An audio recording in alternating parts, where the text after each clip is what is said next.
Hi and welcome to Like Magic's introductory course videos. The first thing that I want to talk about before we go into any training, before you start any session, is checking on your dog's comfort.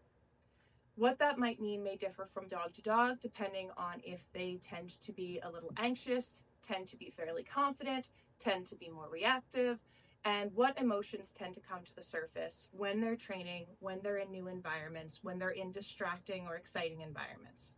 So the first thing that I always check with any dog is to see if they can eat.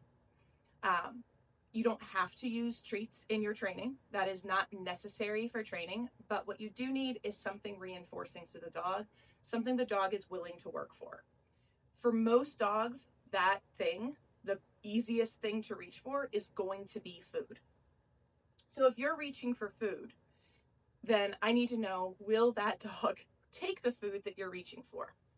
When arousal is too high, a dog is too excited, too amped up, too scared, too worried, they're unlikely to be able to take food. And what that means is we are nowhere near a good environment for learning.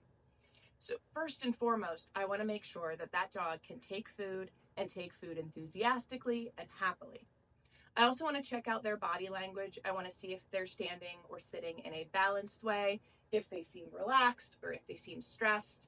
And for that, I'm looking at how their body is shifting, what kind of tension they're holding in their body, and just overall what they look like in their environment.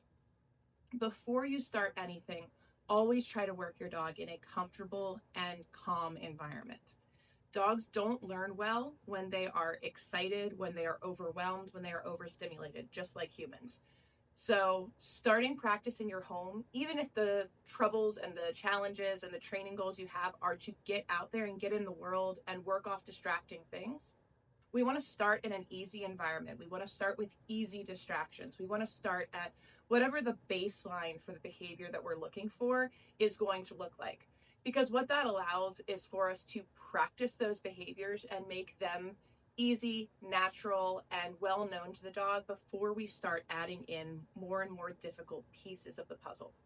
Just like you wouldn't start learning to drive on the interstate in the middle of rush hour, you're also not going to start training in the middle of a busy park at the end of the day when everyone else has their dogs out too. The best place to start is usually in your home. Choose an area where things are fairly open like this. You have some room to move around. You have some props, but there's not a lot of distractions, and your dog is able to fully relax, be calm, be themselves, and be present with you.